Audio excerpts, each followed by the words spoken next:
everybody. What a wonderful day it is out there. And he stole my thunder. And it's even better in here. Beautiful weather inside and out, and we've got beautiful fellowship inside. Nice to see everyone. Thank you for coming out. It's going to be a great day. We've got a special day today. A few different things happening. Apparently we're welcoming a new elder.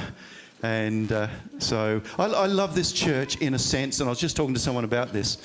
I love this church in the sense that, I've experienced different things. I've experienced where you've got the people at the top, you've got the people under them, you've got the people under them, and there's importance, and then there's everyone else. God doesn't intend that. He intends us to be linked arm to arm, side by side. That is so important. We're all equal. We've got different giftings, we've got different roles to play, different responsibilities. That's great, but we're all here arm to arm. What happens then is if someone falls down, we're there to pull each other up. And we're not there to judge each other or to worship another person because they're higher than us in whatever command. We're all equal, arm to arm. And on that note, there is one that is higher than us, and only one. It's our Lord and Saviour, Jesus. So he's the one that's above us, and he's the one we answer to. And we worship him. And the first song we're doing, How Can We Stop From Singing, is all about worshipping our God. And how can we not see our God and his beauty when you look outside and see the bees and we've got a little nest growing under my carport. There's little eggs in there, little blue eggs. The birds are going crazy, and it's that season, isn't it? It's beautiful. And you look and you think, how wonderful you are, God. Your nature is amazing. Breathe it in, enjoy the weather, and enjoy the fellowship, and enjoy in a minute we'll stand. No, in 10 seconds we'll stand, and we're going to sing, How Can We Keep From Singing? Think about his beauty, and how can we not sing about that?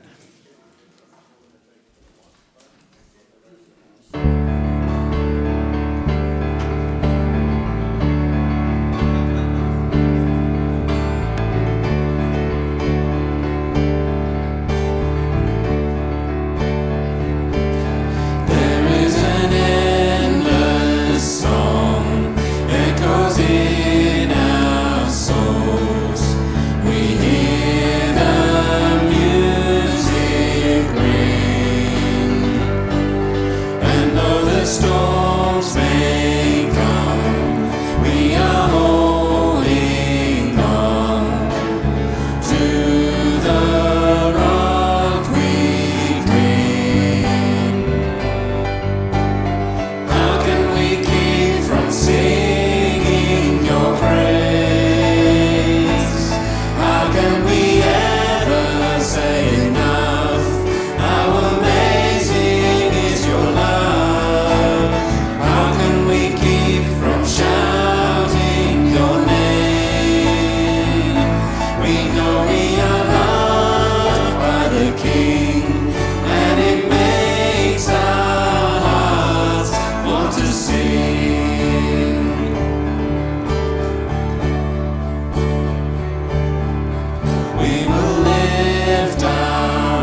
may be seated. All right, now one thing I forgot to do, it's so important, is let's open in prayer, hey? Thank you, Heavenly Father. We thank you that you love us so dearly. You loved us so much that you sent your Son. You, instead of us having to come to you on our knees only, you came to us and made a way for us to repent and then be saved, not by our own strength, by your love and by what you have done through your Son. We thank you that you love us through everything we go through, and it's not about us, but you lead us on our paths towards you and towards your will. And we ask you to bless this meeting today, our gathering, and just bless everything that happens, the people, and let our hearts be opened up. Open our hearts. Let your Spirit come and open our hearts up to hear what you have to say.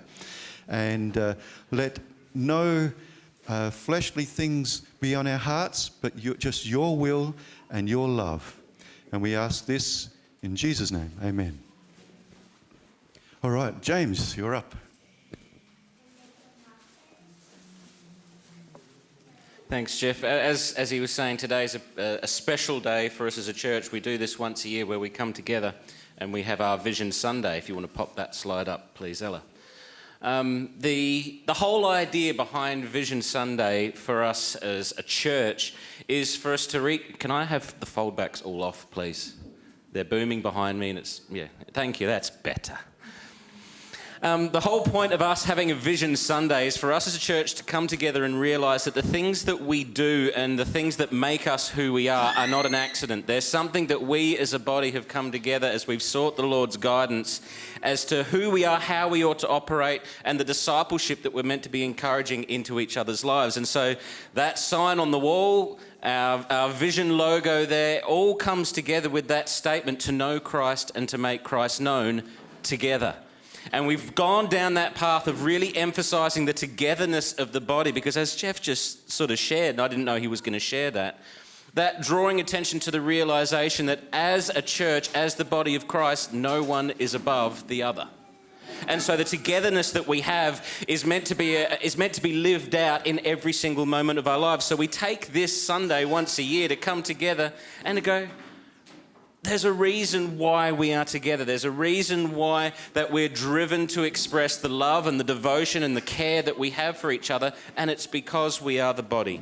Can you open up your scriptures with me, please, to Ephesians chapter 4? I just want to read this passage that Paul writes to this church, and then I want to share something about history, about how far we've come as Christianity as a whole thing. But I want us to read this passage that Paul writes, and then I want to put it into its historical context and explain a picture that Paul is painting when he writes this letter. From verse 25 through to the end of the chapter of Ephesians chapter 4. Verse 25, Paul writes, "Therefore, having put away falsehood, let each one of you speak the truth with his neighbour, for we are members one of another. Be angry and do not sin, and do not let the sun go down on your anger, and give no opportunity to the devil. Let the thief no longer steal, but rather let him labour, doing honest work with his own hands, so that he may have something to share with anyone in need. Let no corrupting talk come out of your mouths, but only such as is good for building up, as fits the occasion, that it may give grace to those who hear. And do not grieve the Holy Spirit of God, by whom you were sealed for the day of redemption. Let all bitterness and wrath and anger and clamour and slander be put away from you, along with all malice. Be kind to one another, tender-hearted, forgiving one another, as God in Christ forgave you." Paul writes those letters, those words, to a church that's in a particular time in history. And it's really interesting when you go back and you look at the way that the church is today compared to what the first church was, the church that Paul was writing to, it's dramatically different. For example, the church that Paul's writing to here in Ephesus, they don't have a worship service. You know that? They don't have a Sunday where they come together and the band gets up the front. They don't do that. They don't have Geoff walk up in front and say, "Now it's great to come together today. Let's all have a go through our order of service." They don't know that. They don't have an electric piano. They don't have a guitar that's plugged in. What does the first church look like? The first church looks like a bunch of people that have been radically motivated and changed by the death, burial, and resurrection of Jesus. And they're obsessed about him together. And so what they do, when you read in the book of Acts, what do these first churchgoers do? They don't go to church, they are the church. And so what they do is every day they meet in each other's homes sharing a meal together, and every time they share a meal together, they remember Christ, the thing that's brought them together. They're so obsessed about Christ that they're obsessed with each other. That flow happens. And so every moment of their day, you go and read in Acts, and the believers are either meeting in each other's homes or they're going to the temple to hear the teaching of the apostles, because all they want to do is to know Christ and make him known, and they want to do it together. That's all they want to do. Fast forward 2,500 years, well, 2,000 years, sorry, we're not in the 2500s.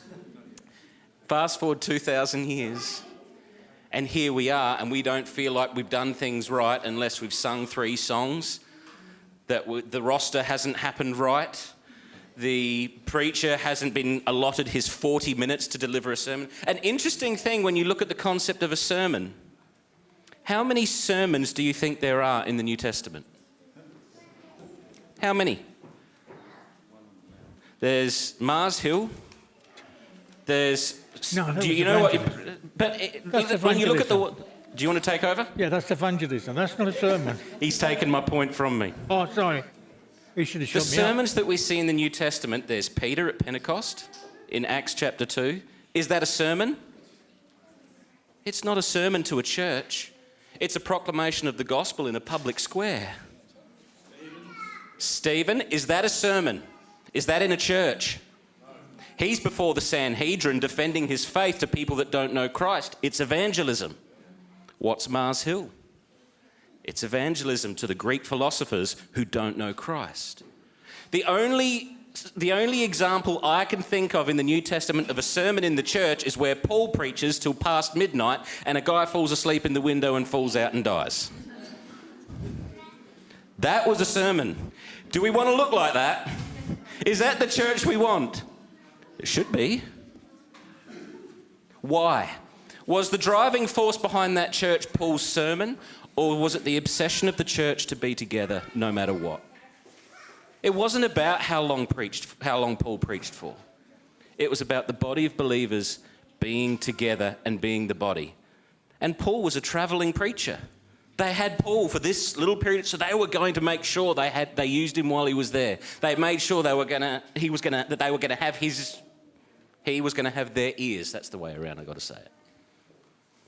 The importance of the togetherness of the church is expressed in these words when Paul says, this is what the togetherness looks like: putting away falsehood, being founded in the truth, recognizing that we are members one of another. Letting the anger not take a foothold in our lives. Making sure that we're taking responsibility for our own lives and making sure that we're caring for ourselves so that when others are in need, we have the capacity to be able to meet those needs. Making sure corruption isn't a part of our expression. The grief of the Holy Spirit, denying him his place in our lives, denying his influence in our lives. And then verse 31, where Paul goes on this list of things where he says, let all bitterness and wrath and anger and clamour and slander be put away. How do you summarise all that? You summarise that by realising that when each and every one of us lives with only ourselves in mind, you will end up being bitter and wrathful and angry and clamorous and slanderous to those around you. But when you realise that we are members one of another, that we are together in the body of Christ, the opportunity for grace to each other comes to the surface, and Paul can say in verse 32, be kind to one another, tender-hearted, forgiving one another as God in Christ forgave you. That's our vision. It's a vision that we started planting nearly 10 years ago, and we haven't changed it. The only things that we've done is visited aspects of it that as a church we go, we need to focus on this. And as the elders were discussing our vision and discussing today, one of the things we just found ourselves sitting there and talking about was This church loves each other. The Sundays that Harry and I, and soon to be Neil and Mark, we sit back and no one's talking to us. We're in the corner talking to ourselves because the body's talking to each other, and we get to sit there and go, that's beautiful. They don't need us today because the body is caring for the body. They are one anothering. The expression of those early churches would have just been people being together, and they would have broken into song at times. Different people are speaking. There's no one sermon. As a different person goes, this is what's on my heart. There would have been people there that are in the gathering going, I've had this struggle this week. The flesh has got me, but I need to switch back onto Christ. And the body would pull him and restore him back to fellowship. The joy of being open and free in your lives because Christ is the center of our lives becomes the driving force of the vision of the church. We're not interested in seeing our numbers explode. If that happens, then that's the Lord's work. We're not interested in bashing any particular doctrinal stance that can be debated till the cows come home, because all that ends up doing is breeding bitterness, wrath, anger, clamour and slander. Because all of a sudden that becomes about my perspective and not our united joy in Christ. Our desire as a church is to look across this room the way that we've got set up and to not see me, to not see Harry, to not see Neil, to not see Mark, and to see your brothers and sisters on either side with the table in between you, realising that that is the thing that is uniting us together. Not this pulpit. I'm incredibly passionate about that. And when I see people caring for each other and loving each other the way that the scriptures describe like that, I don't care when the roster doesn't work. I don't care when the order of service doesn't go to plan, when I have brain fog and I try to preach like I did last week.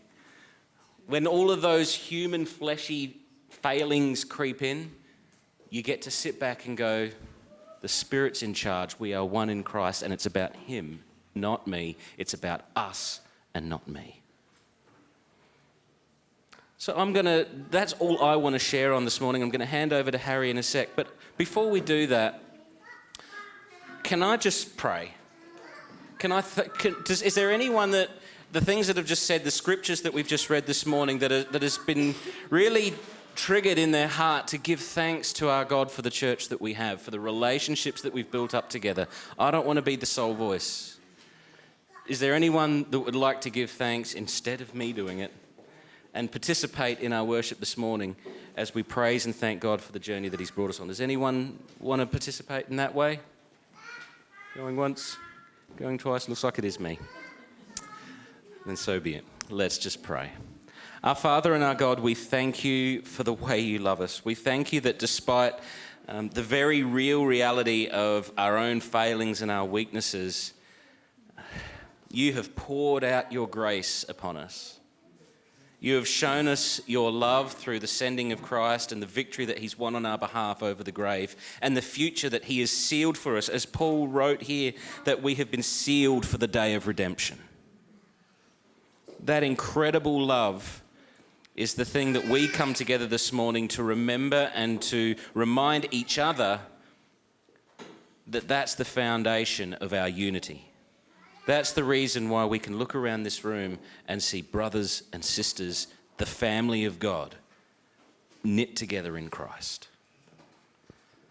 So as we take this time today to fellowship, to celebrate together the work that you've done amongst us, may your Spirit be softening our hearts to be aware of each other, to realise that the thing that we've bought into here is not just a cool social club that we can rock up to on a Sunday and get a good jump start for the week, but it's something that's meant to define our identity, that we are children of the King. We're his family. And we can look around and we can see other family members and we can be driven to love and to care and to drive for that unity that you desire for us. So we thank you and we praise you for the work that you've done amongst us. Please, we pray, continue to bring us the things that we need as we lay down our future at your feet, so that we recognize that the church that's being built is yours and not ours. May you be glorified in everything that takes place in this building and in this gathering. In Jesus' name we pray. Amen.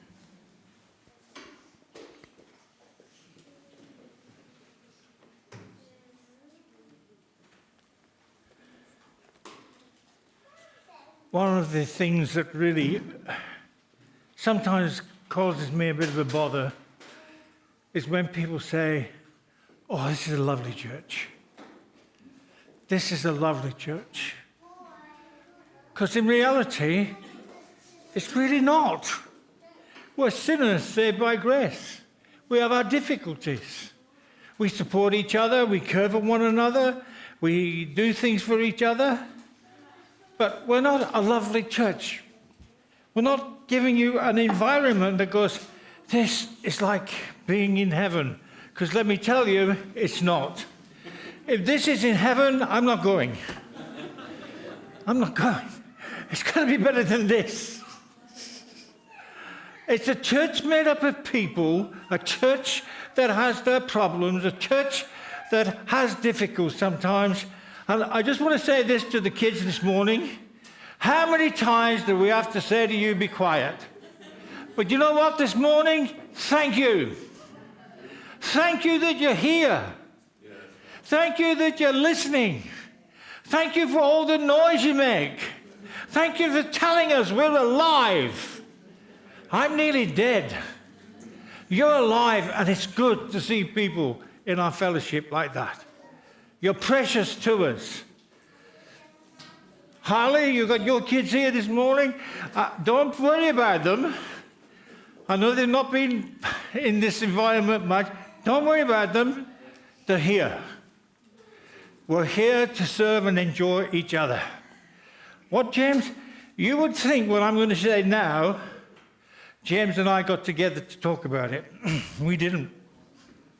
I'm going to talk about Ezra.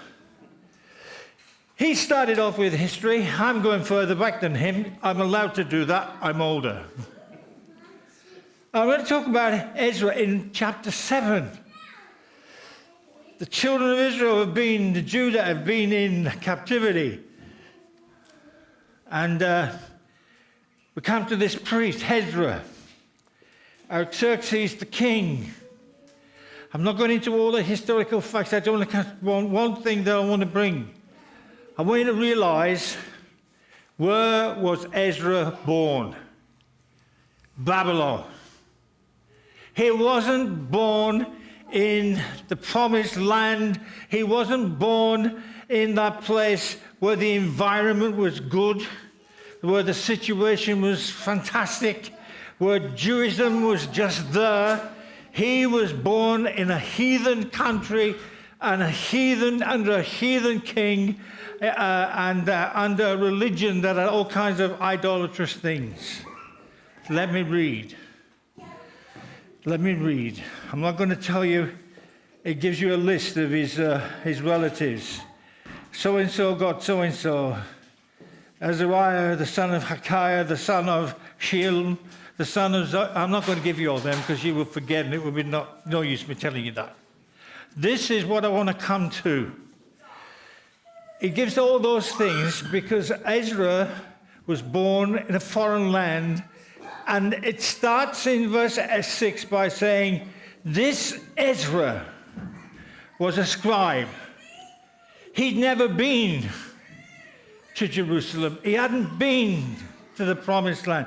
This Ezra was a scribe who was well versed in the law of Moses, which the God of Israel had given to the people of Israel.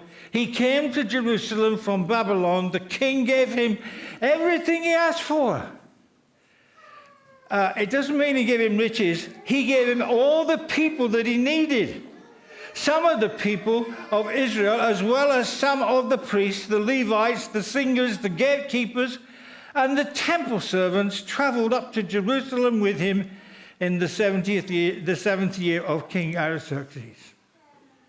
He wasn't born there. It wasn't an environment that drew him. It wasn't the people. It wasn't the culture. It wasn't the nice friendships he had. It was God drew his heart, and he learned the things of God. This Ezra was a scribe who was well versed in the law of Moses. And he asked the king, "I want to go back." And the king gives him permission. And he asked the king, "Well, if I go back, can I have some singers?" He said, "You can have some singers. Can I have a gatekeeper?" He said, "You can have a gatekeeper. Can I have this?" What did he ask for? He asked for things that would help him establish God back in his own country. He asked him for people that would be of value to him. It tells you when Ezra arrived. And it says this in verse 10. This was because what he had got, how he got back to the land, was because Ezra was determined to study and obey the law of the Lord and to teach those decrees and regulations to the people of Israel. He had a man that had a heart for God. That's what we want to be. We're a church that has a heart for God. Don't read your Bible because you think you've got to read it every day because that'll keep you in line with God. Read it because you're passionate and it grabs your mind. Read it because you just want to know the information. Read it because it's what God wants to say to us through it. Ezra was that man. My part this morning was to come and introduce you to Neil. My part was to do that. We put his name forward the other week. We see in him that he's got the ability to be on our eldership, and it's a great, tremendous pleasure to have him. He keeps us well informed with jokes and scriptured, and he's our coffee man. And this morning we're going to recognize him. Now, we gave you the opportunity to say whether you saw him in the same light that we saw him in, and you said yes. Right? This morning I want to know why. I want to know why. I want to know that it just wasn't a silent vote. We want to know as elders, was it something you really thought about and go, that's what hits me about this man? Now, you might not like that, Neil, but I'm going to do that. So, we're not going to go to the microphone, it's going to be passed around. If James is going to run round, or whoever is going to run round, I would like you just to stand up. Just say, I think what caused me to want him to be an elder who you have placed over yourself, who you said you'd like to lead you, who you said you'd like to instill vision to you. I want to know why. We want to know why. Who's the first person? Okay, Randall.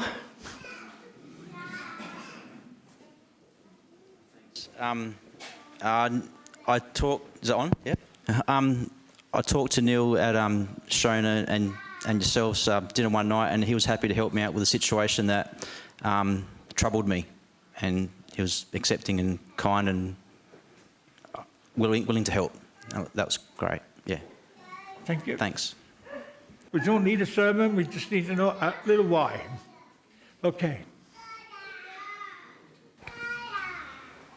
I've known Neil for a long time, and when I first met him, he used to push a broom around, and we had a lot of fun chatting together, and I discovered here is a man who's willing to be a friend.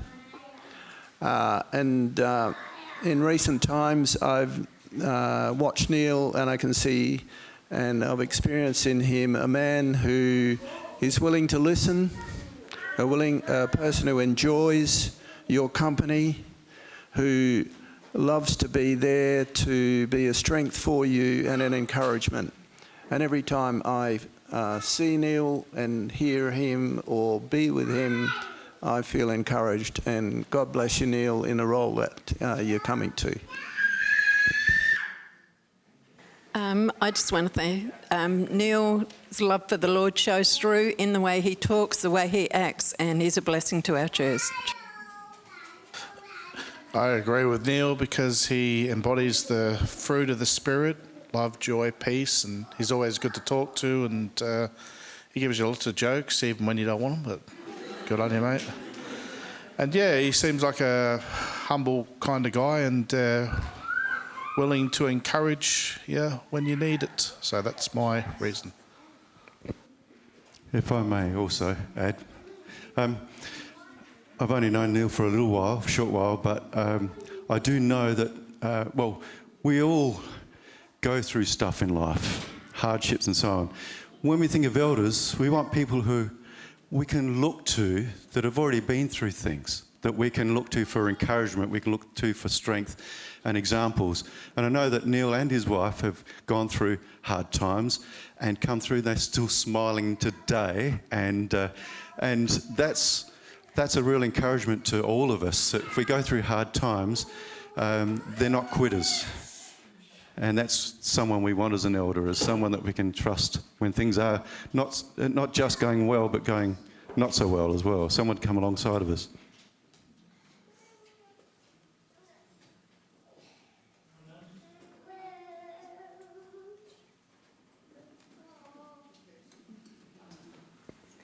I agree with Neil. Being elder, I've known Neil a few years and always known him to be very kind, a very sweet man. And you can see his passion for God, it shines through, and he also gives good hugs. One of the things an elder does is they look after people, and they don't just do that when they're chosen. Neil's been looking out for people ever since he's come in through the doors. He notices when people aren't here. He goes and visits people. He shepherds the sheep. Thanks, Neil.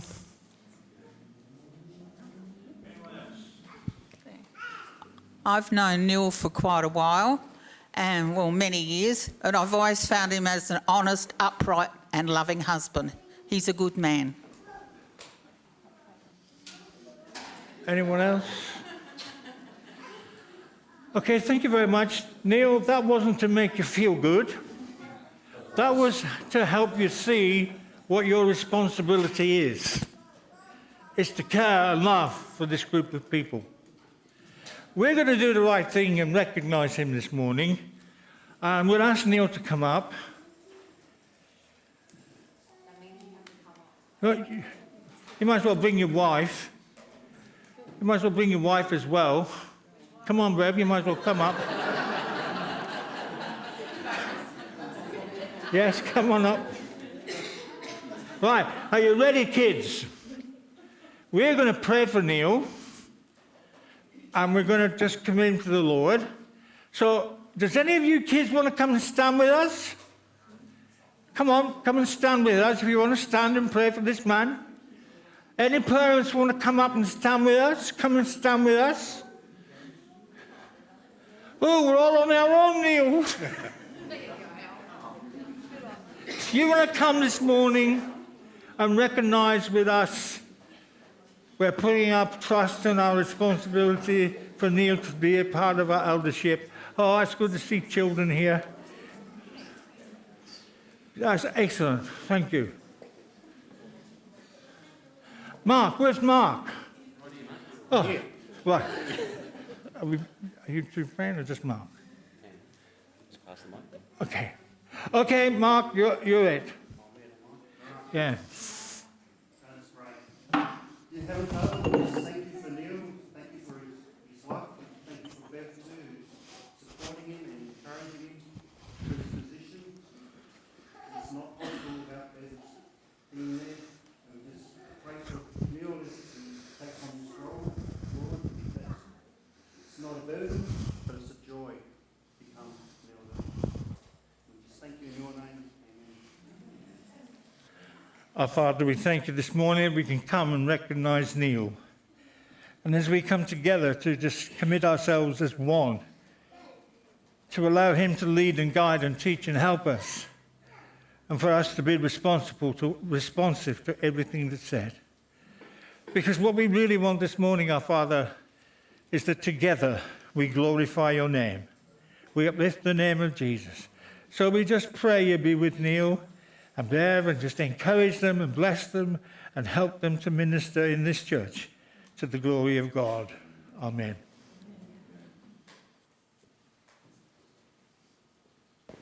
Our Father, we thank you that we can come together in this way and celebrate in this way, and we glorify you for the gift that you've given us, not just in Christ as the ultimate gift, but bringing Neil along our way and allowing him and showing him the way that through just him being himself, he can be a blessing to this church that you've placed him in.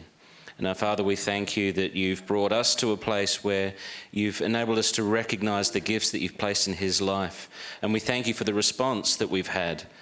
And so, Father, as it's not just Neil stepping forward to some degree, Lord, as Bev supports as well, we just ask that you would bless them both richly, that you would encourage them. And we don't know what the days ahead are, but Lord, the lives that we all live in following Christ recognise that there is a world that stands against us. And so, Father, we ask that as we embed each other in the truth of the Spirit, that the Spirit might be reminding us of the security that we have in Christ, Bev and Neil as well, and that they might know your love and your peace and your presence through every day that unfolds from here on out. In Jesus' name we pray. Amen.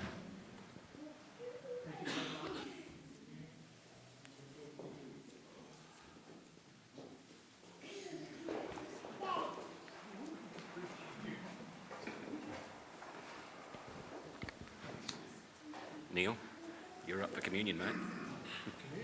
You're leading communion now. I've just got to get something. We're really organised. You can.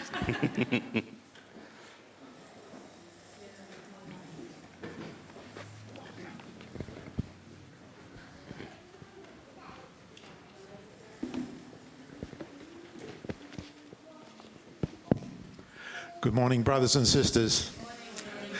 First of all, on behalf of Bev and myself, I'd like to thank you both very much for your expression of confidence and love this morning. When I was first asked to consider taking on the responsibilities of eldership, I thought, if you fellas got the right guy here. I felt unworthy then, and I feel unworthy now. I've prayed about this before the Lord, and I said, Lord, if you don't want this, put obstacles in the way, stop it. But it's gone ahead, so I'm just going in faith that this is what the Lord requires of me. And I see eldership as service, serving the body of Christ, and therefore serving the Lord, which is my desire. And I just want you to know that if I can be of help to any of you, I'm here. If you want someone to talk to, someone just to listen, someone just to be a friend. If you're lonely, come and see me. I'm here for you, each and every one. So God bless you all. Now we'll continue with the Lord's Supper. As I was considering what I would speak about this morning to remember our Lord, I went through the scriptures and I looked at each of the accounts in the Gospels of the crucifixion. And I saw something that I didn't quite see before, that the Lord Jesus, compassionate, gracious and caring about people, and I found that immensely encouraging. By the time that the Lord had reached the cross, he had been brutally beaten many times, abused, mocked. He had suffered everything that a human being should not suffer. And then the Roman guards threw him down on the cross, nailed him to the cross, and hoisted him up. And he said, Father, forgive them, for they know not what they do. Only God can say that. Only God can do that. That's beyond human ability to do it. And then as time progressed, he was between two others, two thieves who were mocking him and reviling him, but one of them stopped. He saw something more than just a man next to him. And he realised that this was the Messiah. And he said to him, Lord, when you come into your kingdom, remember me. And the Lord Jesus said, truly I say unto you, this day you will be in paradise with me. A man was saved that day, another soul. And then as time went by further, he saw Mary and his youngest disciple, John. And he said to Mary, Mother, behold your son. And he said to John, Son, behold your mother. He cared that his mum was going to be okay. He wanted me to make sure that she was going to be looked after. This is God's caring. This is how he loves us. And then he said 3 words that would forever change the course of human history. It is finished. And he bowed his head and he gave up the spirit. And in that time, the doors of grace were thrown over for anyone who wants to come through. The doors are still open today. I just wanted to read a couple of verses from the chapter 4 of Hebrews, remembering how we have a loving, compassionate Saviour. And it says in Hebrews, for we do not have a high priest who cannot sympathise with our weaknesses, but was in all points tempted as we are, yet without sin. Let us therefore come boldly to the throne of grace, that we may obtain mercy and find grace to help in time of need.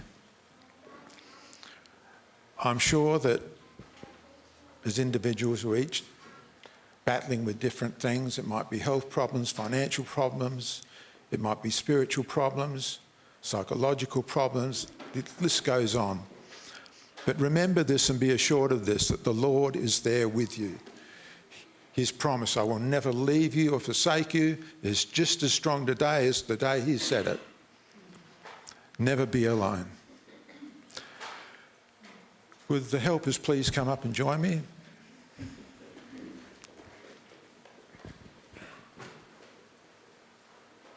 Let's pray. Gracious Father, we thank you that you sent the Lord Jesus to die for our sins. And we thank you, Lord, that he endured the cross so that the doors might be made open so that we could be with you in heaven. We thank you, Lord, that we have a gracious, loving Saviour who cares about us more deeply than we can possibly comprehend or understand, that he loves us with an enduring love that will never fade or falter.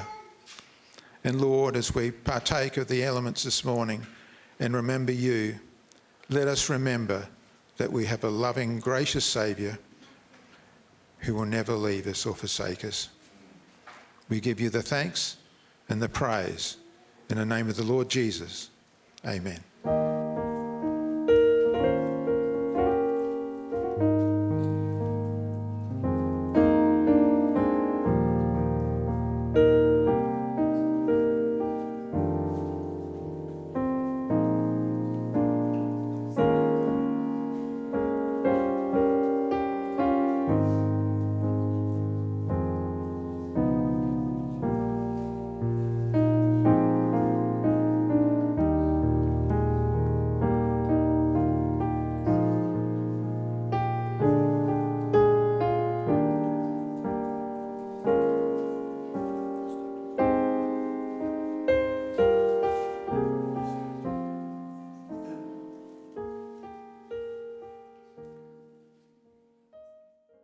Right, so about this time last year is when I was presented to you as an elder. So been an elder for about 12 months now. So you've got nothing to worry about, Neil. Yeah. No, you don't have to sing, Harry. Yes. Well, one of the questions I did ask when I became an elder was the beard. Do you have to grow a beard? And the answer is no, it's optional. But you're halfway there, you've got the moustache, so you're halfway there. Yes. Well, a lot of what James and Harry has said today, has that motivated you? Or has it just gone in and come out the other end? No, gone in one ear and come out the other ear. Well, hopefully it hasn't. Hopefully it's sunk in, because we're all community. We all want to get to know each other. And what's one of the ways that we can get to know each other besides here at church? Well, outside of church. And what's another way we can get together? We can study God's word, where everybody can have an input if you want to. Bible studies. So I know a number of people here are involved in Bible studies, which is fantastic. But there's also a number which haven't joined or have never thought of being in a Bible study group. Well, I've been going to Bible study for many, many years. The way I started was someone came and asked me to come and join because they needed, I think, 3 or 4 people, because they approached Harry and they wanted to go through Revelations. But Harry said, if you can get another 3 or 4 people to join, I'll start up a Bible study and we'll go through Revelations. So I said, yes, I'll come along. That was on a Friday morning. That was, I don't know how many years ago now. Many years ago. And, well, James is waiting. He's waiting because he wants to do Revelations, but Harry won't let him. Because Revelations is Harry's thing. He loves Revelation. So does James. Well, there might be a split in the eldership if you did that. No. Well, one thing I have noticed, being an elder, nothing's really has changed. I just continue doing what I'm doing, and same as what you'll do, Neil. You just continue doing what you're doing. It's just we're recognising you for what you do. Well, it's the same in the Bible. I think it was it Timothy got sent off to the church to appoint elders. He didn't get sent to train elders. He got sent to appoint elders, to those that were already showing leadership or those that were already in that position. He went to appoint them and say, right, you are already doing this job. I'm going to appoint you as elders. He didn't train them. He didn't tell them what to do. They're already doing it in the church. And that's what we recognise with Neil too, isn't it? What he's doing, we're just recognising. So nothing's really going to change. You just continue what you're doing. Yeah, well, when I became an elder, I wasn't terrified. I was actually excited. I think, oh, yes. It's just a title. That's all it means to me. It's just a title. There's no sort of real meaning to it, because I just continue doing what I'm doing. Same as James and Harry. They just do what comes naturally to them, because they love the Lord, they love the scriptures, and they love the community, love teaching you. So any questions you have, they're willing. And even if they don't have the answer, they'll come back to you. So Bible studies, it's a fantastic area, fantastic place you can go. You can actually learn people. It's where you come involved in other people's lives a lot more than you do just on a Sunday morning. It's where you get to know people intimately, where you get to know when they're in trouble, when they're having a good time. So it's a fantastic opportunity, Bible studies. So I encourage you, if you're not involved, just think about it, pray about it. It's a great way we can get together. It's what James was been talking about today, that we are the church, we're the community. It's not the person up the front. You are the church. You're part of it. In Bible study, I always thought when you had to go to Bible study, you had to have really good knowledge of the Bible. You don't. You may be a Christian for a week, you may be a Christian for your whole life. Bible study is a good way to get into the scriptures, to learn the true meaning of it. Because Bible study group I'm on is Friday mornings. We went through the minor prophets. I think it took us about 2.5 years, I think, to get through. And now this year we started Matthew, and we've just about finished chapter 9. And we're almost at the end of the year, so sometimes we diverge and we go off different tracks, because James leads it, but he doesn't actually have many points, because he doesn't know where the Bible study is going to go.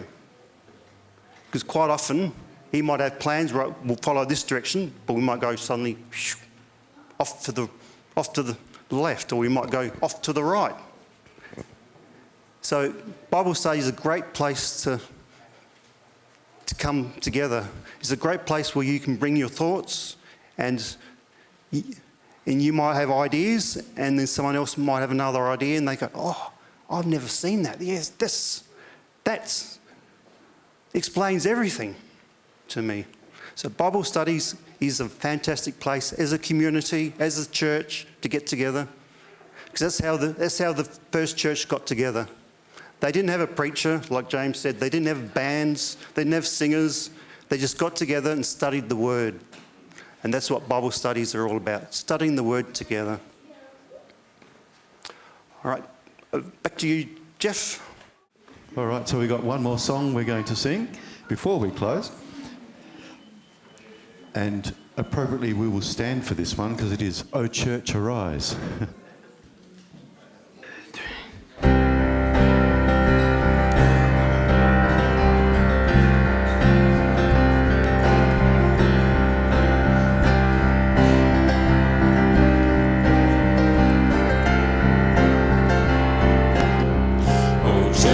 Arise and put your armor on in the call of Christ our captain. For now the weak can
Hope's church, arise.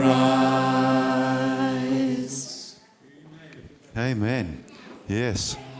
All right, let's end with a word of prayer, shall we?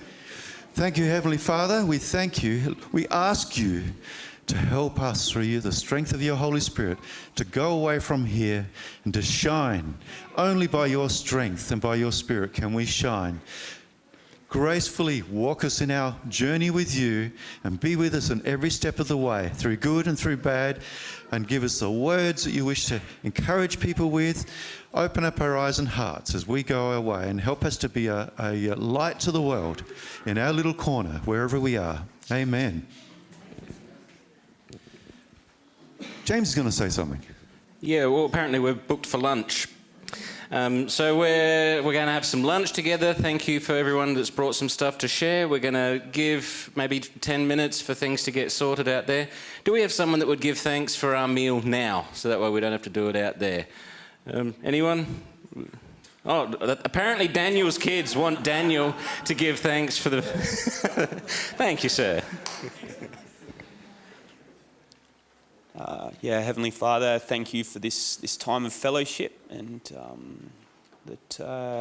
under your Son Christ, and all that you have done for us through Christ, that we can come in unity and just enjoy this time together. And may your light just shine through us all in this time as we use this time to get to know one another a bit more, and let you be seen through us. Bless the food we're about to eat and the time we're about to share. In Jesus' name, amen.